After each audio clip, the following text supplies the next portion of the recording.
What is going on, guys? Panther here, and we are bringing you our BBL Round 2 game against JB Westside and his Arkansas Razorwinds. So before we get any further, big shout out to Jacob as always for the team ideas. As always, he's been coming in clutch recently with some of these teams. And we have a very, very scary matchup in front of us here for this particular round. So this is the semifinals. We have to bring our best of the best to actually be able to pull this one off. Now, if you're looking at the other side of the field there, you see a Terrakion. Now, look at Terrakion and look back at my roster. Now, keep in mind, this is the 6 months I decided to bring. I have another 4 on my bench. They are Alterno, Rabombi, Torrenti, and Razorwind. So, please show me where my Terrakion switch-in is. So, Jacob had this fire idea for dual screens Electrode here in the BBL semifinals, so that's what we're rocking with. We don't have any other resist berries or anything like that. Terrakion could really be anything. If it's like Double Dance and I let it set up, I'm in big trouble. But if it's like Scarf or something, I can handle Scarf much better because like he can't lock himself into close combat and win as long as I have Mewtwo around, and he definitely can't lock himself into Edge and win as long as I have Lop, Crook, and Empoleon around. So my goal is to figure out what this Terrakion is as quickly as possible. So let's go ahead and jump right into the game here, not waste any more of your time. This video is already late. I'm leaving to go on vacation here in the next couple of days, so I've been super behind trying to get about 5 videos recorded and scheduled while I'm away so you guys actually have content. So he's going to go ahead and lead off with the Mamoswine. I am going to lead off with the Electrode. And like I said, my priority is just to get my dual screens up as quickly as possible. So if this thing's Scarf, it's going to knock me out with the Earthquake. But I don't really have switching into this thing. So I'm just going to go ahead and take, just set up my Reflect here. Because after the Reflect, I'll definitely be able to live. And if that's the case, I can choose to sack this thing off or just get up my Light Screen. Now that I'm kind of gauging that damage, it's a non-boosting item. So I'm thinking he's probably Focus Sash here. So I want to go ahead and go out into my Kyurem. I've got several turns of Reflect, so I can take anything that this Mamoswine wants to throw at me and just roost off the damage. And then I can also just start firing off some Dragon Claws. So as you can see, I take that very, very nicely with the Reflect up. He could be like a Metronome or something. I still don't know his sets. I'll have to catch his side of the video. So we're going to go ahead and fire off a big Dragon Claw there. Break its Focus Sash. Now, I'm a little worried here because if he's like Endeavor, then I'm going to be in some trouble. So I want to see if he's Endeavor. I'm going to go ahead and roost up and see if he is actually Endeavor and just lets me hit him with Dragon Claw here basically to get him down. So he goes for the EQ again and turns out that he is definitely not Endeavor. So yeah, we're just going to go ahead and fire off another Dragon Claw here on the following turn. And that damage of course tells me that he's not Metronome or anything. So I don't know what his set was. He may have been like AV or something like that.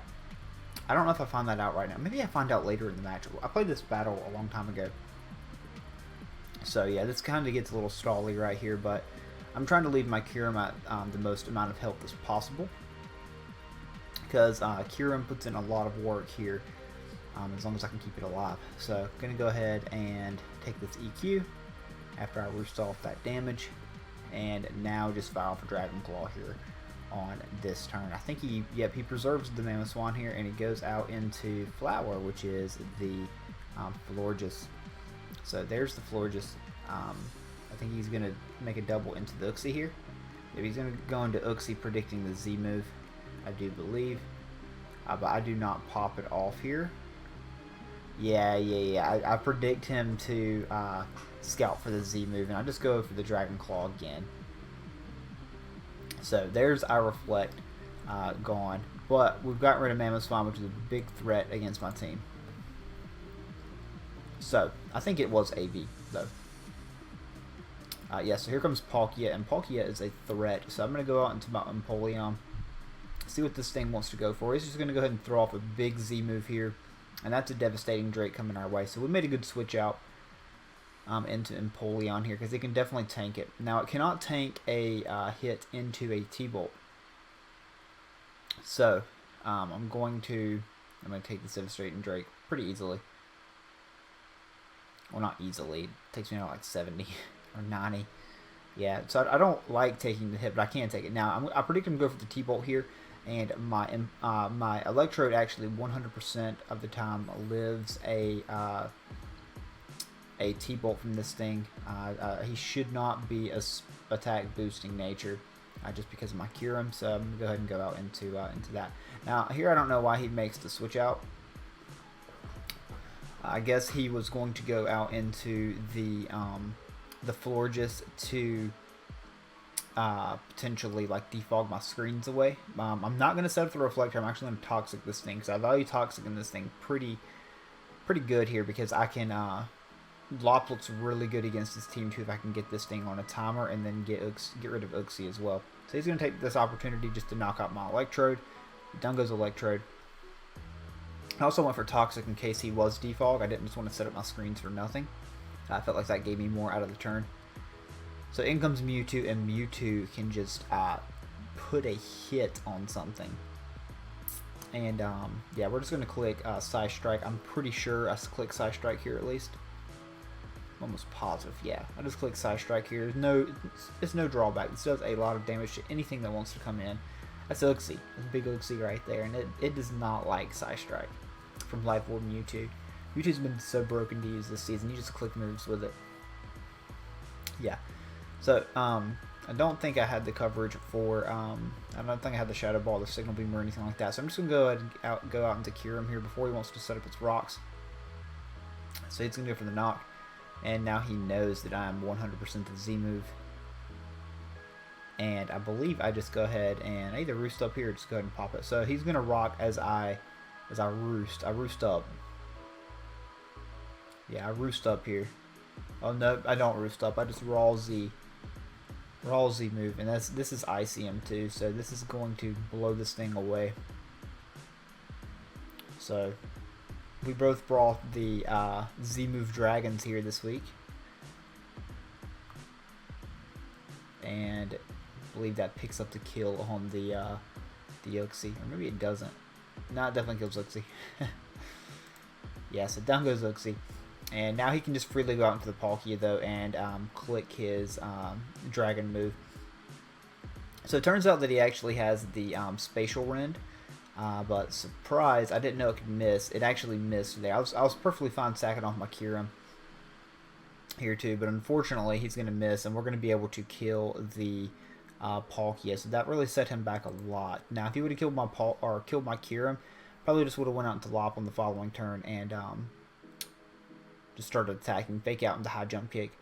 So here's the B. I figured the B would probably just U-turn out. So I don't believe I go for the Dragon Claw. I think I go for the Raw Free Shock here. I think I do go for the Raw Free Shock. Yeah, I go for the Raw Free Shock, predicting the U-turn into the Florges. So yeah, I'm gonna die to the poison, and so down goes the Kyurem. It's unfortunate, but you know, Kyurem shouldn't be alive anyways here at this point in the match.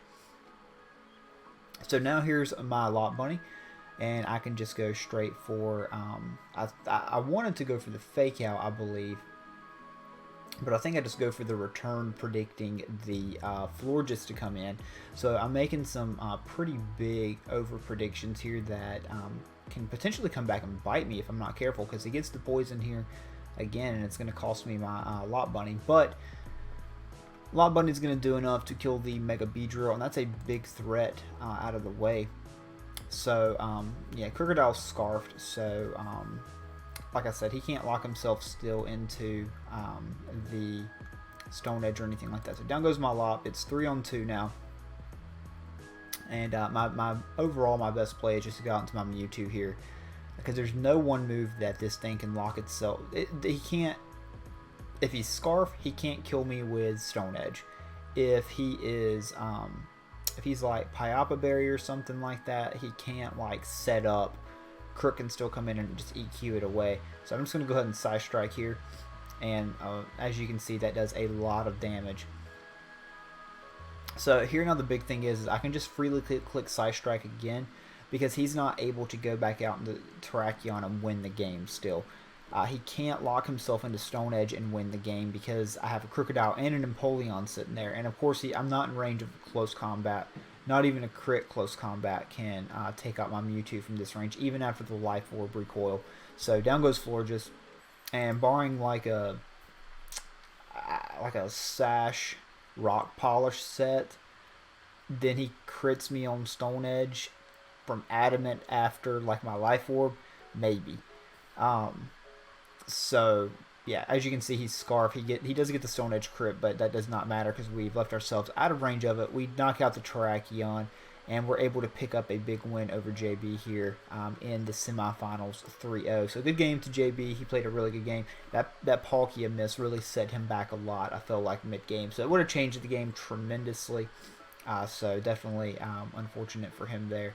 Don't like winning that way, but you know, we're gonna look ahead to the finals match here and just go from there with it. So looking forward to seeing your side of the battle, JB. This battle's late, so I'm gonna keep it short and sweet. We'll be playing Gypsy in the finals after I return from vacation. So it'll probably be a couple weeks before the BBL finals go up, unfortunately. Thank you so much for watching, guys. Thank you so much for the support this season. I want to say thank you to Aaron and Matt again for Matt for the invite. Aaron runs the league, or should I say Aaron 2420.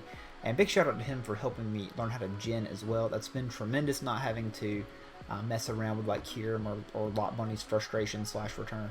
So big shout outs to him as well. Anyways, guys, I'm out. I gotta get ready for vacation. I'll see you guys.